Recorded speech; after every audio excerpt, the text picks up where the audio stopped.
either we will destroy the earth and we'll have a trillionaire who has everything, or find a society that provides for everyone and maybe has some problems, but is still better for the world and for us as a species.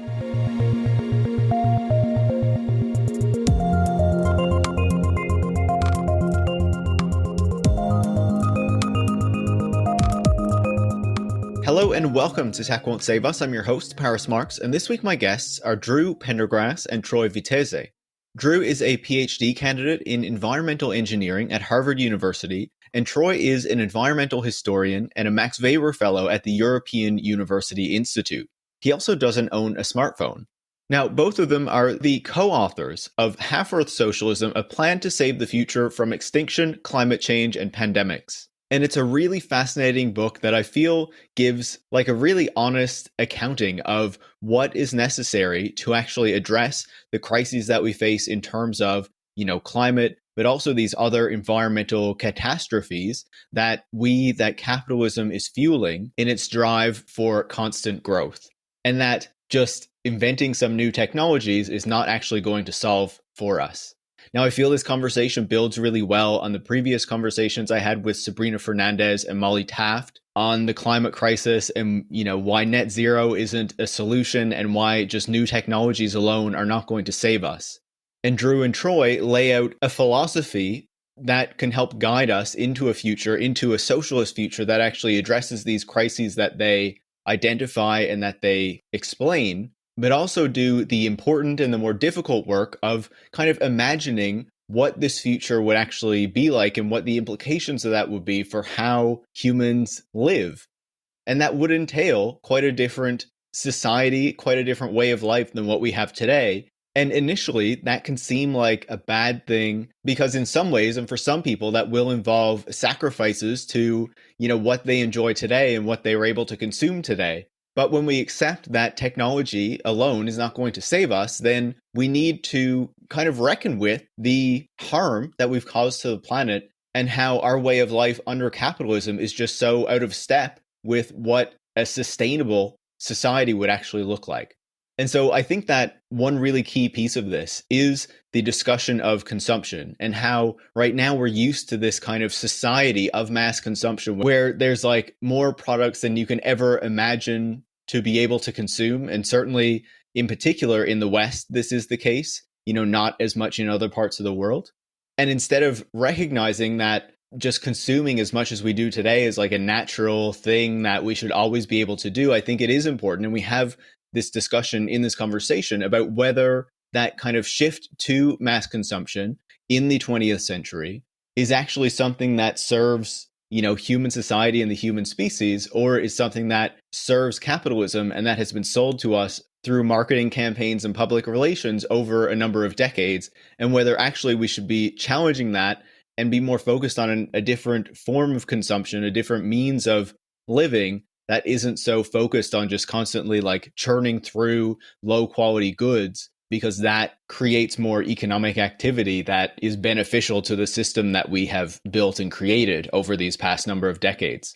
So I really enjoy this conversation, and I hope that you, like, even if you don't agree with everything that Drew and Troy say or what they envision for the future, that you at least are able to learn something from their perspectives, and maybe it informs your personal idea of what the future should be, or maybe complicates some ideas that you have about the future that you hold right now. So just briefly, before we get into it, if you like the show, make sure to leave a 5-star review on Apple Podcasts or Spotify, and share it on social media or with any friends or colleagues who you think would enjoy it. And if you enjoy the show, if you want to support the work that goes into making the show every single week, you can join supporters like Maria in Sweden, Georgia from Auckland, New Zealand, and Jamie from London in the UK by going to patreon.com/techwon'tsaveus and becoming a supporter. Thanks so much and enjoy this week's conversation. Drew, welcome to Tech Won't Save Us. Thanks for having me. And Troy, welcome to the show. Thanks so much. You have this fantastic new book from Verso, Half-Earth Socialism, that gives us a different perspective on how to address the climate crisis than some of the more technologically oriented ones that we often receive that just say, we can have these crazy new technologies that we're going to invent, and that's going to address the climate crisis and allow us to keep living however we want, even maybe like billionaires.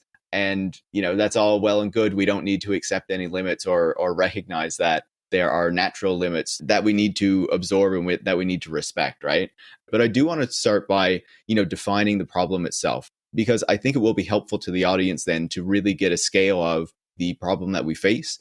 And so what is wrong with how we live right now and the state of the world that we live in that makes the kind of program that you're proposing necessary?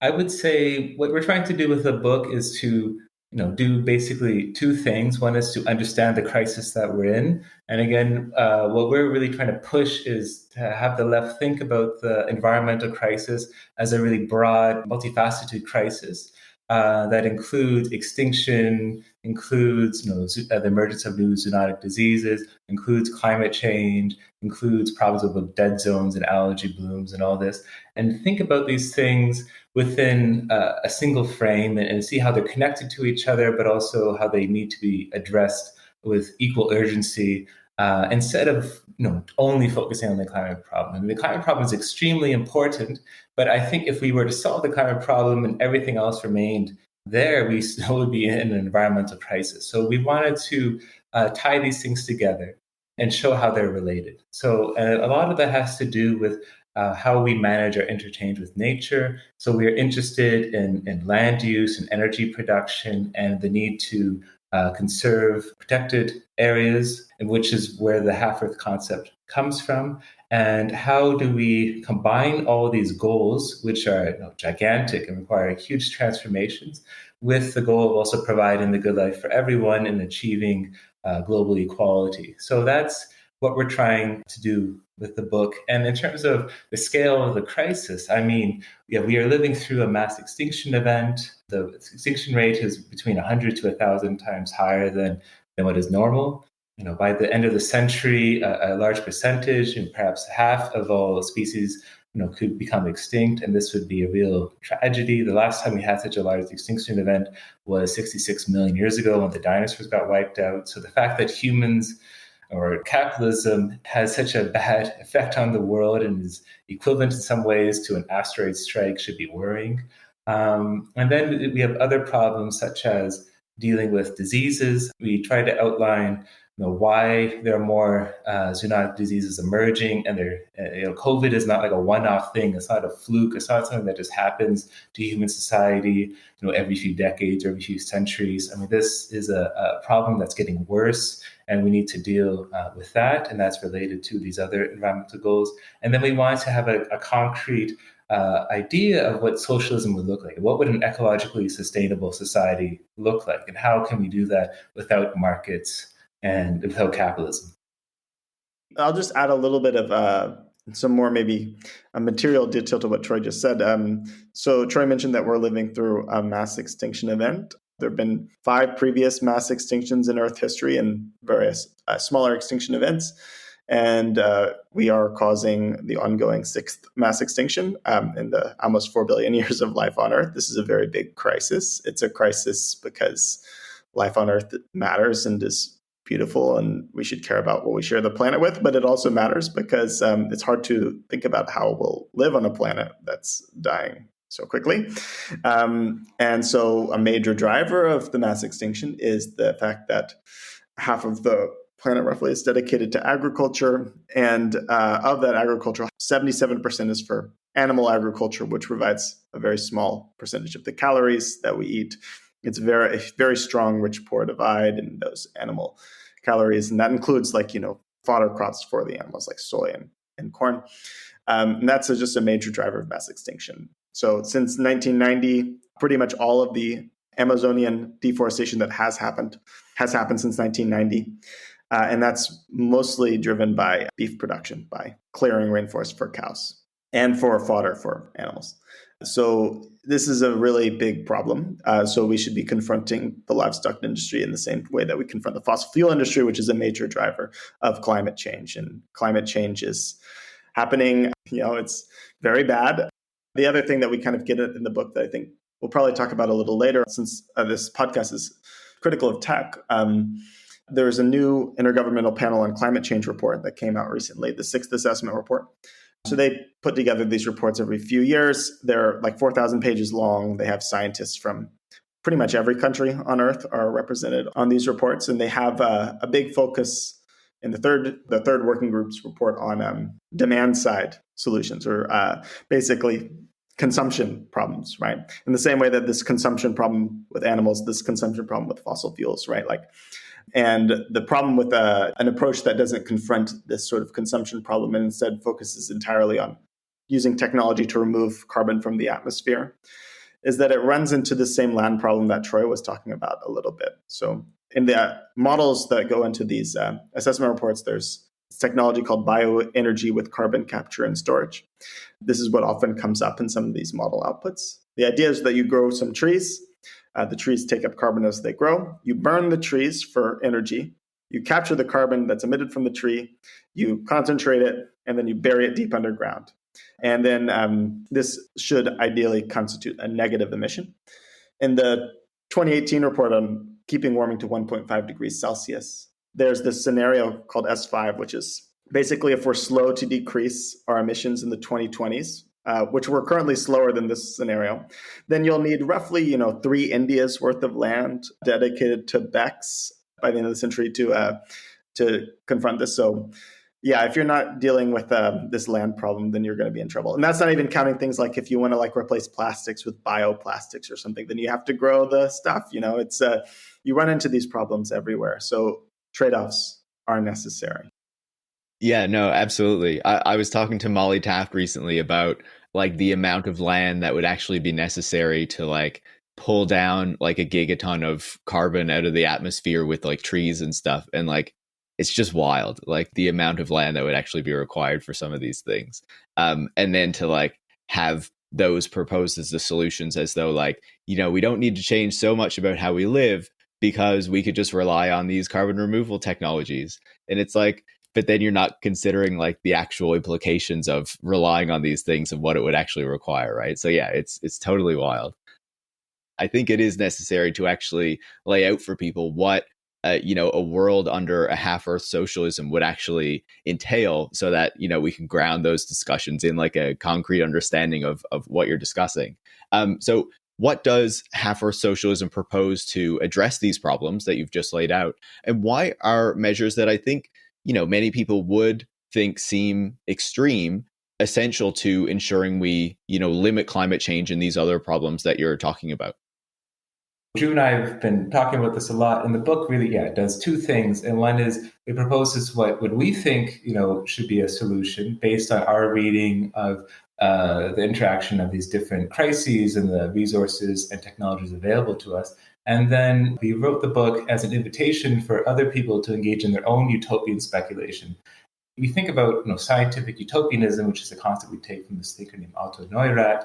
It's a serious work, right? Utopianism is not just daydreaming, right? It's actually thinking concretely about what are different possible futures, how should society solve certain problems, how do we want to live and manage ourselves? And I think this is where the book really tries to dig deep and understand what socialism is and think about it as the conscious control of ourselves, of society, and how society deals and relates to nature, right? And that is opposed to capitalism, where that self-control, as in the market, and then how we deal with nature, which is through the market as well, is unconscious, right?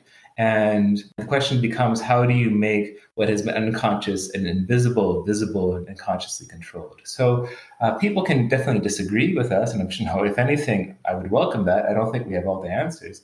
But we want to have these kind of debates and thinking about the future, because I think that's really socialist work, right? And we're actually conceding too much when we say we can't know the future, or maybe, a liberal will say the market is the best way to figure out these very complicated problems. And we have to offer something to people so they can believe in something and work towards something, and also engage in the practice of socialism itself, which is this debate over how we manage ourselves. So what we are trying to say is, how do we transition to renewable energy? How do we deal with problems of zoonotic disease? How do we stop the mass extinction? And how do we make sure everyone has a decent living standard? So we have we engage with all these problems where renewables take up a lot of land, especially Biofuels, as Drew was talking about BECCS, they have a very low power density, which is the relationship between watts per square meter compared to fossil fuels. So we have to plan that, as in how many thousands of square kilometers do we need for these various technologies. And then we need to also think about what's the rate of extinction we're happy with. And of course, extinction is caused by many things, such as invasive species or climate change and so forth. As Drew was saying, land use is the main cause and gives us a rough estimate of how we can expect extinction to proceed.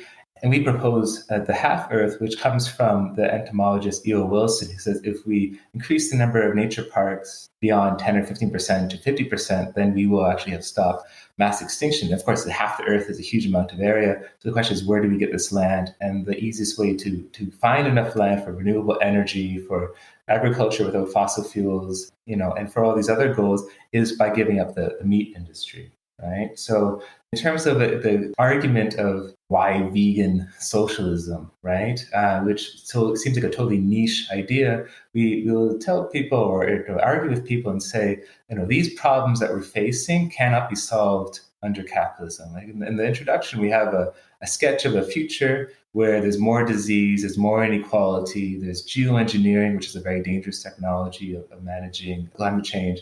And that is pretty much what we can expect, right? Because we actually say, even if mainstream environmentalists get a lot of goals that they want, such as, let's say, cap and trade or whatever it is, or even electric vehicles, it still won't be enough. We need to get beyond capitalism. Otherwise, it's going to be really ugly in the next generation or two. And then if you actually visualize these trade-offs, as we're saying, a social society has to visualize these trade-offs, then suddenly energy quotas and veganism and conservation looks very attractive, because that will save you from climate change and zoonotic disease and so forth. So that's the wager. But we're happy for people to say, actually, I want nuclear power, I want geoengineering, and we'd be like, well, show us your future, and then we can have a debate about it. Yeah, the book operates on a couple levels. The one is like this case for democracy, encompassing the economy, where we're able to see for ourselves how these trade-offs operate, because we don't think there's a all win-win future. We think that there will be trade-offs. We can have a materially intensive future, but we have to accept the devastation of the biosphere to some degree as the consequence. And so we think that we can have these conversations, and we should be having these conversations, and people can come to different conclusions than us. But that necessity is there in seeing how things hang together. And then the part of the book that's our specific proposal involves veganism, it involves renewables, it involves lower energy use. It's very much in line with the Intergovernmental Panel on Climate Change, I'll say. I think more so than people want it to be, maybe. So we welcome these debates, and we have in the book a fiction section, like where we imagine what life might be like under one potential version of this, and the debates that people have in that world about like what should the energy quota be, and some characters accuse other characters of being hippies, for wanting less energy or whatever. So like imagining what this sort of democracy might look like. I'll say for the listeners that the fiction chapter is great. It gives a good insight into like what the actual implications of this kind of future would be and what it would actually, feel like to live in this kind of society. So I think it's a really great piece of the book to give you that different perspective, other than like, laying out kind of the arguments and the nonfiction element of it, I guess. So yeah, I did want to pick up on what you were saying about the veganism part of it, right? Because this is a really key part of the book. And I feel like it's not just, recognizing the land use component of the agricultural system, but also kind of changing the relationship that we have to like the animals that we share the planet with to a certain degree. I'll say I've been a vegetarian for 14 years. I'm not a vegan, but I feel like, I'm more in line with what you're saying than maybe many people would be. So I wonder, I guess, what is the necessity of this? You were talking about land use. Hopefully you can elaborate on that. But then also, how do you get people to then recognize the necessity of this to address the climate crisis and the other crises that you are talking about, and that this is essential to address? Yeah, so I think the land use problem is really important. I think we were mentioning, the livestock industry takes up a lot of land. It's not very rational because animals are designed to turn food into like walking around and doing animal things, not into food for us. So if you do that on a large scale, it just doesn't make any sense. there's the problem with just having carbon removal technologies, either technologies or like rewilding land to sequester carbon. In that approach, either way, you're going to be using lots of land. So there's that conflict. And then there's the argument of veganism from the perspective of disease, which Troy was talking about a little earlier. We talk about Edward Jenner in the book, who's the inventor of the smallpox vaccine, if you've learned about him in school. But he's interesting in the paper where he lays out the smallpox vaccine. He has an introduction where he lays out a philosophy of nature.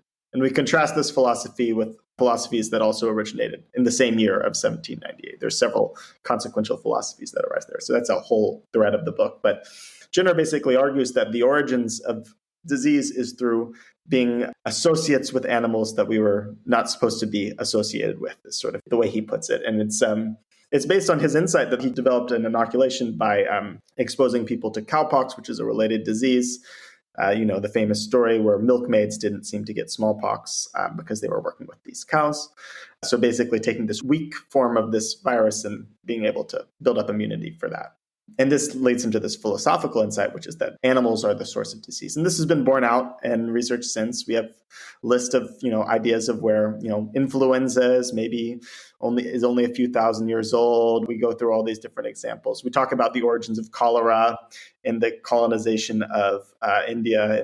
There was this pathogen that infected crustaceans, but then it developed a new, did it lose its flagellum or did it get a flagellum? Do you remember, Troy? It gained a flagellum. Yeah, a much longer one that could stay in your gut.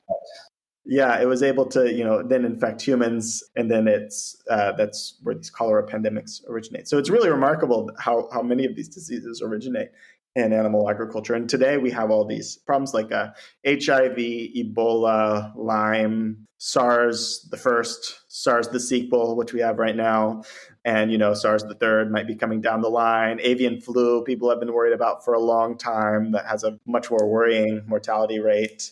There's been outbreaks very recently in the US of avian flu, which is why they've been doing these horrible ventilation shutdowns, or what they call it, where they just cook the birds alive, killing millions of them. There's some really great reporting in The Intercept about this. So yeah, there's the argument from zoonotic disease. Those are the two main arguments for veganism we make in the book. There's an ethical argument that we don't get into as much. I don't know if you want us to speak to that one, or maybe Troy, you want to jump in here?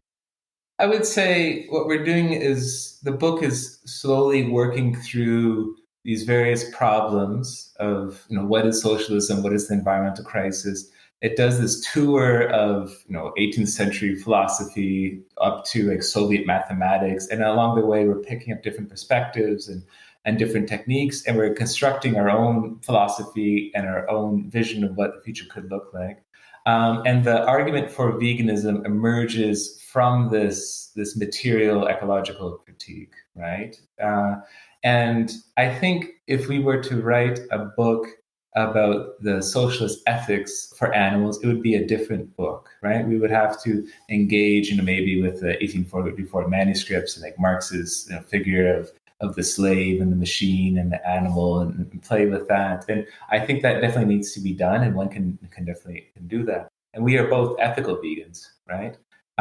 But we don't get into that in this book because we're so focused on figuring out that argument. And what we're trying to do is we're trying to create a coalition, or say a coalition is possible between all these different groups that currently don't really like each other. So you have animal rights groups, you have socialists, you have scientists, you have the left and all that. And right now there's a lot of antagonism between these groups, but they are all pursuing a similar goal, right? Or they have similar interests, and they can't see those interests because they're these different philosophies. And what we're trying to do is offer a philosophy that unifies these groups, which would then hopefully create a coalition that could achieve things that are radical and seem impossible, such as conserving half the world or having wide-scale veganism and so forth, right? And they may not agree on everything, but with this baseline, perhaps they can collaborate, right? And again, the book deals a lot with neoliberals, because that's what I study as a historian. I study neoliberal thought. And, one doesn't have to agree on everything, but you have to agree on some core principles. And then from there's many routes to, your utopia, be it a neoliberal marketized utopia or our, vegan socialist one. You can certainly see that has been one way that the neoliberals, or that the right has been successful in finding that even though they might have disagreements on some things, they can come together and like work toward this common program of a few key issues and scarily make progress that we wouldn't want them to be making. I want to pick up on some aspects of what you were saying there. You mentioned Marx, and earlier, Troy, you mentioned the Prometheanism that we can often get from, I think, generally when people think about the issue of climate change and how we address it, these kind of technological solutions to the problem that continue to assume we need this kind of total control of nature, but also, visions of how we address these crises that come from the left that can embrace these ideas as well. And you talk about in the book, both of you, how this Prometheanism is often associated with Marx's work, with Marxism, but then you complicate that and say that that's not exactly the best understanding, and you can see Marx in a different way as well that doesn't necessarily embrace this kind of Promethean approach to addressing the climate crisis and these other crises. Can you talk about that relationship, this Prometheanism, and how you kind of interpret Marx in thinking about your approach or your means to addressing this problem? Yeah, I mean, I'm interested a little bit, I suppose, how you read the book and how you related to this broader literature of accelerationism. And just to be fair, not all accelerationists are the same. We were on Aaron Bastani's show, and his book is interesting where it embraces meat substitutes and rewilding as well. I mean, not for ethical reasons, but rather just because this is a better way to get limitless consumption at some level, right?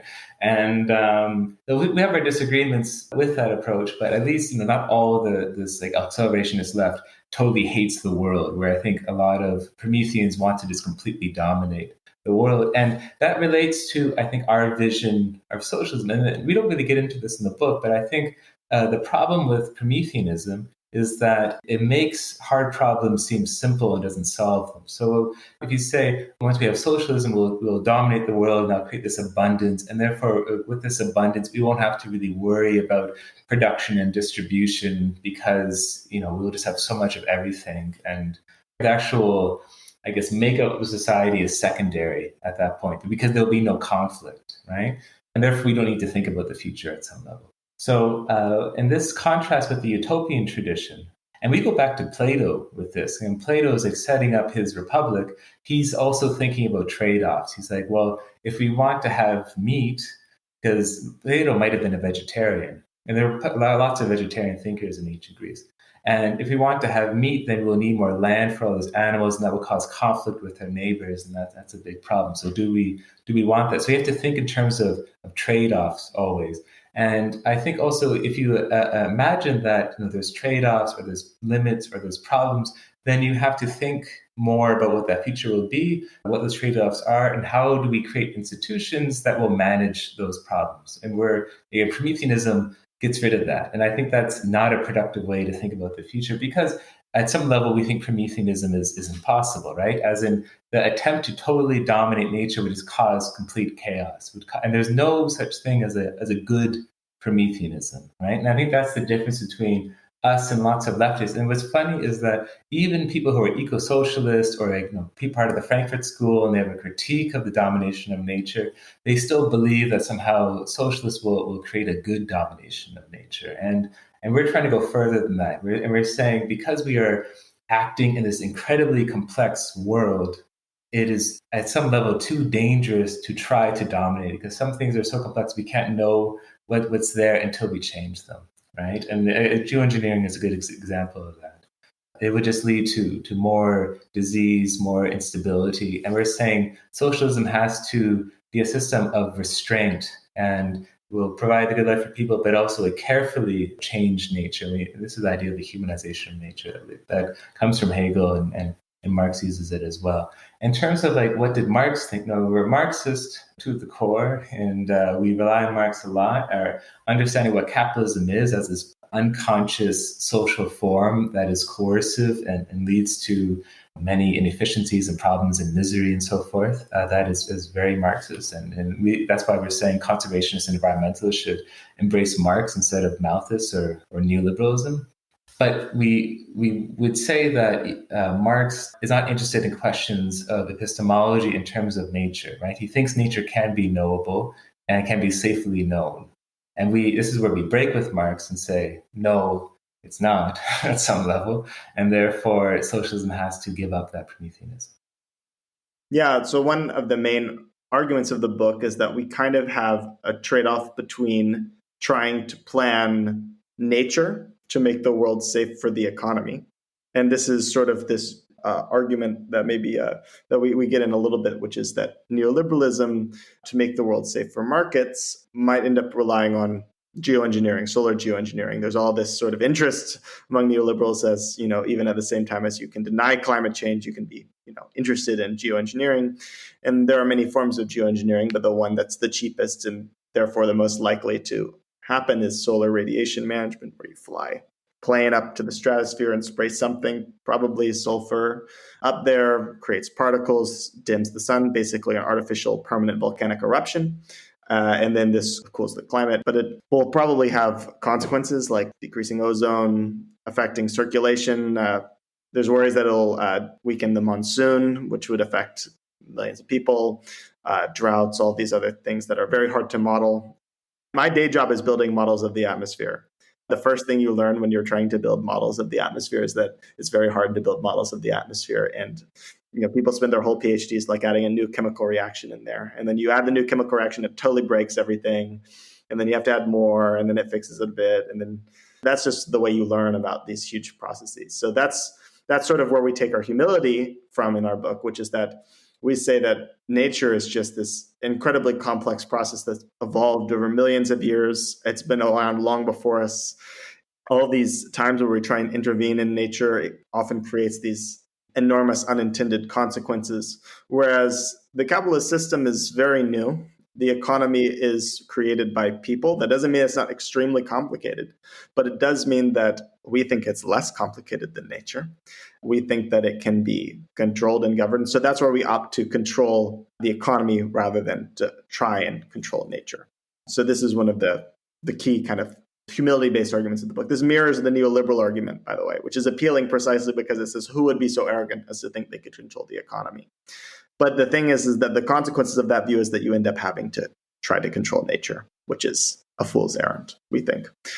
So that's one important argument there. And then on the Prometheanism argument, we take very seriously the counter-argument that could be made to our book, which is that actually existing socialism historically wasn't very good for the environment.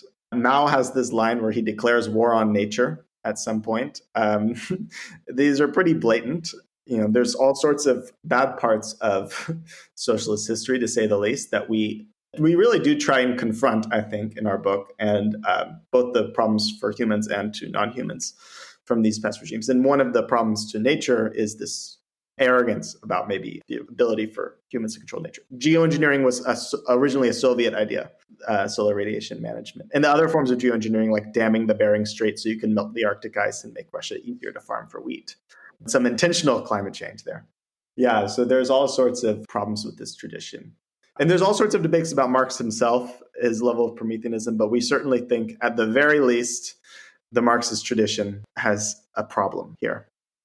I would just say, like, in responding to what you both said, like, I find it really refreshing, the admission that, as you write in the book, that nature is more unknowable than the market, right? Like, I think that this is such a complex system, and the notion that we are able to control it, or we will be able to control it, is like, in some ways, it's kind of indicative of how we've kind of gotten away with our ideas of like what humanity can do and how it's able to control everything. But I think also picking up on, what you were saying about kind of the accelerationism and the idea of like unlimited consumption, and how even things like growing beef or what have you will allow this kind of unlimited consumption. I feel like that is one of the problems for me in a lot of this kind of like left accelerationist literature, is that there's not this kind of questioning of the society that has been built around capitalism, and how the consumerism element, which in the book you say consumerism is the golden shackle that must be cut to achieve true freedom.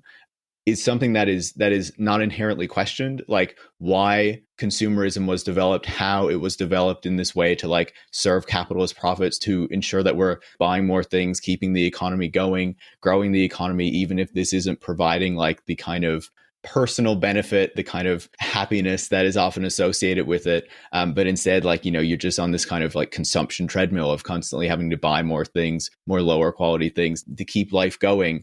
And I feel like for me, that is one of the problems that I often encounter with these visions is like, why is there not this fundamental questioning of the kind of society that capitalism built instead of this desire to continue it into socialism and even expand it, instead of thinking whether that is something that is actually beneficial or attractive to people, or whether it's just something that like a whole decades of marketing have made us believe is something that is kind of like inherent to humanity. Yeah, I think it shows like a real failure of the imagination and almost this real cynicism, right? It's like people just want stuff and like, I don't know, and that's all they want, and they will give it to them. I think that's such a sad way to see your fellow humans at some level, right? And we draw a lot on, again, the utopian socialist tradition. So the book is doing many unfashionable things, basically, and unpopular things. And the idea that there's this tradition of socialism that goes back to the 18th century, and people then, they often cared about animal rights. All of them were vegetarian and so forth. And they also were writing, utopian fiction, as Drew does in our book, and we're imagining these futures. And they were also interested in desire, right? And they're interested in how would socialism change people. And we are influenced by William Morris and E.P. Thompson, and they talk about how socialism has to be about letting people develop these other interests and desires, and I suppose, ways they want to live their life. I mean, William Morris's Utopia, A News from Nowhere, is a fairly modest one in many ways. And he was writing it in reaction to this very Promethean, tech-heavy book called Looking Backward a couple of years earlier by Bellamy. Because he thinks like that's such a grotesque, ugly way to imagine what humans can actually achieve, because we're creative social animals, and let's focus on that, I suppose. But Drew's the William Morris expert. I really appreciate this because I think not questioning consumerism is a massive mistake. Advertising in the US is 2% of GDP or so, which is insane. That's the same as higher education. Family and child assistance in the US were 0.6% of GDP. So advertising is, a little over 3 times that. You can't just take a society like that and then change it fundamentally. Eliminate coercion, right? The form of coercion that we have under capitalism, which is if you don't have a job, you're in deep shit. If you eliminate these coercive elements, if you eliminate this drive for growth, I actually, this is an argument I'm working on that's not ready for prime time yet, but I think that consumerism is sort of structurally incompatible with socialism. I think that it's not going to work. I think it's just the sort of economic engine that you'll need if you are eliminating to as great a degree you can coercion. You're just not going to be able to produce enough stuff. But that's like, I think, a formal concern. I think the more practical concern is like, what is this getting us anyway, right? This is what, the William Morris, who is this wonderful late 19th century artist, translator of Icelandic sagas, and socialist, who wrote this novel called News from Nowhere, which is just imagining Britain circa 2100, London circa 2100, with salmon in the Thames and this world of beauty, where this sort of artisanal work of like making these beautiful bridges and all this world of humble abundance, but of a different kind of abundance. I think it's important to think of abundance as a socially constructed phenomenon. Abundance doesn't necessarily mean having a massive consumer society, and that's probably incompatible with the environmental crisis and a society of freedom from coercion. I think we just have to challenge that. We have to challenge that desire and offer an alternative. I will say one thing just to be clear for your listeners. I think, this Promethean, acceleration is people have everything and that'll be the future. And then there's this whole literature, I'm sure lots of people know, of degrowth. And lots of those books kind of end like, oh, the good life is simple and you don't need more than so much money a year to be happy. And we have all these studies to show that. But it doesn't really tell you what do you need, right? Or what does that society look like? Or who determines how much degrowth happens, right? So our book is like in between those two things, where we were saying, yes, we need, especially for say middle class North Americans, you need to consume less. And then we can figure out specifically, what that should look like, right? We're tired of like hand wavy environmental and left wing books. We want to add some real details, and we're putting ourselves out there. I'm sure people will attack it in many ways, but we want to have like a real debate and think about what that looks like and be serious about it, right? How many watts, how much meat, how much are we taking from nature, and then how are we organizing that? I'll just add one tiny detail to that. We talk in the book a little bit about the 2000 Watt Society, which is this group in Switzerland that's interested in trying to figure out what would life look like where each person consumes 2000 watts of power, which is, I think the US is something like 18,000 watts. I think it's like 12 or 12,000. No, I exaggerated. In Europe, it's more like 6,000 or 7,000 watts, so already less. So what would it look like to get that down to 2,000 watts, which would be compatible with getting everyone in the world up to that level? So that'd be doubling in a lot of the global south or more power consumption. So equalizing there. And, it's not actually that bad. It's cutting down on transportation. You can get a lot of it from efficiency gains, like having better buildings, that sort of thing. But you also need to cut down on consumption. So it's a combination. But there's a whole literature out there. There's a wonderful scientist named Julia Steinberger who imagines like, what is the minimum amount of energy that you could live on? She gets down to like about 600 watts, which is at that point, like, it's quite austere. And I really love her papers because they're very unapologetic. And they're all science papers about this world where the abolition of the dryer, the institution of having a nice warm shirt, which of course it's a total waste of energy. But it's, there's an order of operations in what you should cut and efficiency gains. But I think there are people who take this seriously. I think it needs to start proliferating and being a part of the conversation. I think it's important. Talking about planning for certain amounts of energy that people can use and things like that, I did want to ask about the approach to planning that you're looking at in the book and, how you plan an economy to deliver this kind of society and to address these crises that we're talking about. I believe the planning in the book is inspired a lot by the work of Otto Neurath. And so how would you envision the planning to be done in this kind of a society in a democratic way rather than a technocratic way? And I feel like one of the elements that people are concerned about in particular in this moment is data collection and, how data is collected in a ethical way, I guess. So how do you envision that element of it working out as well to ensure that these systems are provided with data in a way that is like ethical instead of extractive in the way that we have today? Yeah, that's a great question. We cover in the third chapter of the book kind of a history of planning and various experiments in planning in varieties of different environments. And we take kind of interesting parts of all of this. But I'll first outline kind of a little outline of how we think it'll work, and then I'll talk about the data collection element, which is interesting. No one's asked about this yet. The basic picture that we have is, we were talking about Otto Neurath, who is this very interesting Vienna-based planner who was involved in a brief socialist experiment as part of the German Revolution in 1918, 1919. And he has this idea of socialist democracy being about debates over blueprints or total plans, where you kind of get together and form a variety of plans that encode different values, and then they demonstrate the trade-offs involved. So you might have your accelerationist plan versus our plan, and then other plans might come up. You debate, maybe modify these, and then you kind of pick one to implement, maybe through a parliament, maybe through a referendum, some sort of structure. And then you run with that from there. And we kind of expand this a little bit through engagements with other critiques of Neurath and other topics to kind of think of our rough utopian vision would be you would have a very coarse plan globally where it might just be as simple as like, what should our per capita energy use be? What should the usual diet be?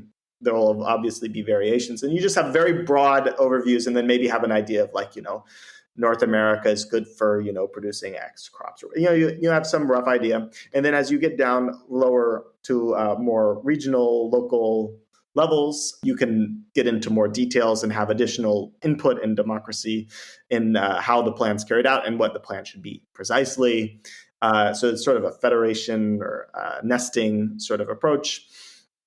So there's that aspect of that. And then you can have an idea of like, what will the plan mean for me? You can vote and have these things done. And then you have some sort of dynamic as the plan is implemented, you have some voice in how it works and some say to as great a degree as you can in how things go as workplace democracy of some kind. And so we also imagine this sort of, as things change and go wrong, which they will, how can you respond to that? So we were inspired by an experiment in Chile in the 1970s called Project Cybersyn, which is an early attempt of non-hierarchical planning with some very interesting results where you can have factories manage themselves a lot of the time, but you have this coordinated system where you can respond quickly to crises, and it showed its mettle in some serious crises in Chile.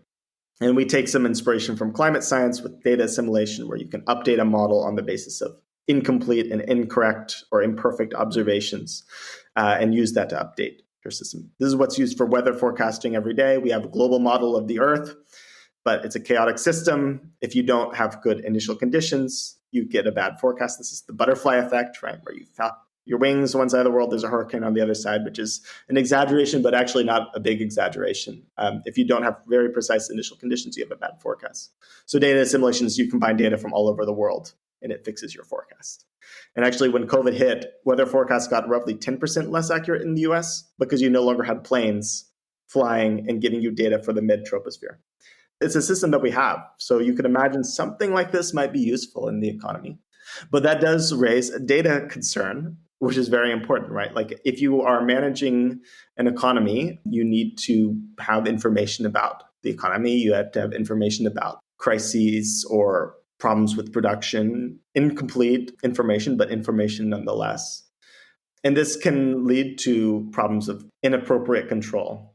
So I think this is where this may be unsatisfying, but I think our answer to a lot of problems is democracy. The answer is democracy and oversight. There's one of our critiques of why certain planning reforms didn't happen in the Soviet Union is that there was no democracy, there was no social movement that could openly advocate for a reform and then implement it and have these sorts of democracy as a way of a society adapting itself. So I think if you have some sort of democratic accountability mechanism, some sort of way of deciding what is appropriate to be reported, like what is appropriate levels of control, what is appropriate levels of decentralization, you can hopefully avoid the worst excesses of a top-down technocratic approach. I want to say a few things. First of all, as a historian, it was really fun to work with a scientist because Drew could help with all the math that I can't do. I mean, I stopped doing math in high school, so that was nice. but basically, I think what the book does is different from a few other books. I mean, first of all, we're not interested in saying, well, we'll just have autonomous communes and they'll figure things out. And then we're also not saying we'll have like a super plan that will just do everything because the computing power is so amazing, so we don't have to worry about neoliberal critiques of information and so forth. So what we're doing is something in between that, right? You have rough global planning that becomes more detailed as you go down, but it's still connected to the central plan, right? to this global plan, because you can only achieve certain goals through coordination at a global level, right? And I don't know to what degree Drew and I disagree about this, but I would say, for me, I think the problem with some socialist theorists is that they're trying to create market-like structures so they can collect this consumer information to appease consumer interest. And I think about, again, the neoliberals all the time, and there's this, neoliberal theorist in the 30s, and he was saying the most important question in economics in some ways is, can we criticize other people's consumption choices or not? Is that okay for economists or not? And for me, I think part of what we're suggesting is this, simpler, somewhat less ostentatious lifestyle that still provides enough healthcare and Medicare and education and so forth, all these other benefits, but its simplicity or its decision to look after these things hopefully would make some of the information problems easier, because we're not interested in trying to find out, people want to have tail fins on their cars this year and it should be pink and not blue. I think that kind of information is not the information you really want in an eco-social society, right? So I think it's about, when we collectively decide what our consumption choices are, that's another way of getting at this information problem. Because what I'm, I suppose, tired of, and Paris, I'm interested in what you think, but I don't like this idea that only now is socialism possible because we have these technological advances, we have better computers, right? I think socialism at some point has always been possible, right? And maybe we'd use different techniques and maybe would be less efficient or more efficient at different periods. And obviously it's good we have these new processes that we can draw upon. But I think the fact that Kantorovich was working out optimization techniques with a pen and paper, and then they had very simple computers that they could use to optimize industries and factories in the 40s, I think that's useful and inspiring, and I think less reliant on a technical solution. I mean, these problems are always going to be about problems of the imagination, how we want to live, and then figuring out how we actually achieve that. Because the book, at some level, we do some climate science stuff because that's what Drew does. But and Drew, maybe you can say something about this. But we don't rely on like really sexy AI stuff, right? And we don't say that computers will solve the problem. Right? We're still going to say socialism will have plenty of problems, right? I mean, we have to govern ourselves. We're going to disagree. I mean, have you ever had roommates before? I mean, it's not going to be easy all the time, obviously, but that's just the situation we're in, right? It's like either we will destroy the earth and we'll have a trillionaire who has everything, or we will find a society that provides for everyone and maybe has some shortages or some problems here and there, but is still better for the world and for us as a species. Yeah, I think it's really interesting that the cybersyn, for those who have been familiar with this Chilean socialist experiment in the 70s. Yeah, I'll note as well, Eden Medina was on the show last May. So if people want to go listen, they can do that. But yeah, I think a lot of the listeners will be familiar with the experiment. Wonderful. Yeah. Well, I think it's interesting because I think it's thought of as like computer socialism. And now that we have, better computers, we can do it better. But actually, one of the most inspiring moments of that whole thing, at least to me, and Medina's book is fantastic on this, but, was this dynamic response to this sort of capital strike where the whole logistics sector gets shut down, all these trucks get shut down. So you have only a few trucks to coordinate your production of your entire economy.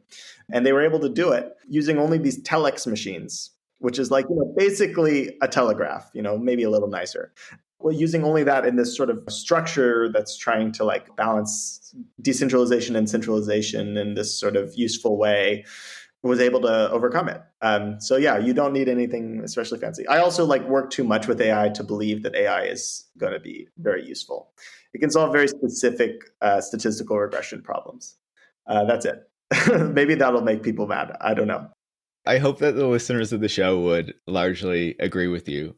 I feel like my thinking about it was really advanced or inspired by Aaron Benanov's work as well, who talks a lot about the work of Otto Neurath too, and how the planning of a socialist society can't just be all done by algorithms that are doing everything themselves. There has to be that kind of human input, the kind of community input, the democratic input is essential to deciding what the plan actually is. And then you can use the technology to help plan it or whatnot. But that can't be the key, and it's kind of distributing everything and deciding where it goes and whatnot, right? So yeah, I think what you guys are talking about is spot on for me, at least. I would say there's a million other things that I could ask you in digging into the book, but I want to end with a simpler question that is more based on or comes from the sci-fi chapter of the book, the kind of fiction chapter of the book. Yeah, I guess it's not sci-fi, sorry. It's a science fiction. It's based on science. Fair enough, yeah. I guess the folks with the spaceships have kind of taken the sci-fi word, and I shouldn't let them take it in that way. But I guess the question would be, how do you envision us living under a half Earth socialism? What does that actually look like? And the chapter itself takes place, I guess, in a more rural part of the world that you are imagining. So will I still have a vibrant city life for those of us who don't want to be out on the farm? What are you thinking? We talk a little bit about some work about, if you switch towards a more organic agriculture system, you're in some ways exchanging fossil fuel inputs for human labor inputs to some rough degree. And you're also going to be slightly more inefficient. So you're going to need a little bit more land, maybe 30% increase in land or something, which is not a problem if you've abolished livestock, but it might be a problem if you haven't. So, you might require more labor, but it's more spread out throughout the year. So there will be more labor on farms. But we do envision cities are left. We said it in Massachusetts, and Boston is still there. It's still a vibrant place. It's a academic hub, so it's still doing that. But a society that's going to be coordinating itself democratically, you're going to have a substantial portion of your labor force probably in the coordinating of the economy, which is fine because a lot of our labor force right now is doing bullshit jobs of, 2% of GDP in advertising, middle management, financial stuff. So you can think of that as some sort of coordinating the capitalist system, and coordinating the socialist system will require people working on that. So that probably makes sense to do in an urban center. So I think cities will be there and hopefully be better, nicer places where you can afford to live there. The thing that makes a city amazing is really just the rent being affordable enough for interesting people to live there. And I think that that's one thing that socialism can probably do very well. So I hope cities will be even more interesting. I wonder if they'd be as big or if they would be as centralized. But we don't really get into these questions as much. We work with an architect, Philip Mesco, and he's interested in the Half-Earth Socialist Project. And he wants to imagine, what does it look like for an architect? What is it like for urban planning and so forth? And we worked on the question of and taking seriously overcoming the division between town and country and thinking through these problems, right? And I suppose one has to remember that in most societies, you had relatively few cities. They only 10% of the population lived in cities. And then cities really emerged because you had a push for livestock that pushed people off the land, put them into cities, and then you had this labor force that you could exploit for factories. So we have to think through them. If we're not doing those things, if we're not trying to exploit this industrial reserve army, if we're not going to push people off the land, if we're not going to have billions of livestock, what are cities for, and how does that relate to the countryside? And I'm not saying we have to return to feudalism, but I think we would have to consciously decide, okay, how are people going to feed themselves? To what degree can we have urban farming and urban gardening? In some cities, let's say Havana, have been very successful in this, obviously. And then to what degree do we want big cities versus living in the countryside? And to what degree can we bring nature into the city by removing parking lots and cars and so forth, and expanding parks and gardens? And to what degree can we move out culture into the countryside? And I think these will be definitely different from what we have now, but we're not followers of Pol Pot or something like that. We're not saying that we have to destroy the city, but I think it would be different for sure. We have to think through that. I think it's a refreshingly honest admission of what it could look like, and how really, as with many of these things, actually going through the process will take some figuring out of what it might actually look like, of how these things would actually work. You can't perfectly imagine what the future horizon is going to be. But I would say that I've really enjoyed having this conversation with the both of you. I really enjoy the book because I think it provides a much more realistic and honest accounting of what will be required to actually address all of these various crises that we need to address, while still maintaining a society that provides for everyone, that ensures a good life for people around the world, right? And so, yeah, I would highly recommend that people go read the book, check out the book, and see what they agree with, if they agree, or what their alternative proposal would be, as you're talking about. So I thank you both for taking the time to chat with me. Thank you so much. Thanks for having us on. I just want to say we have a video game as well. So check that out. It's on our website, half.earth. And thank you so much for being on this show. It was a lot of fun. Drew Pendergrass and Troy Vettese are the co-authors of Half-Earth Socialism, a plan to save the future from extinction, climate change, and pandemics. You can follow Drew on Twitter at PendergrassDrew, and you can follow Troy at Troy Vettese. You can follow me at Paris Marx, and you can follow the show at Tech Won't Save Us. Tech Won't Save Us is part of the Harbinger Media Network, and you can find out more about that at harbingermedianetwork.com. And if you want to support the work that goes into making the show every week, you can go to patreon.com/techwon'tsaveus and become a supporter. Thanks for listening.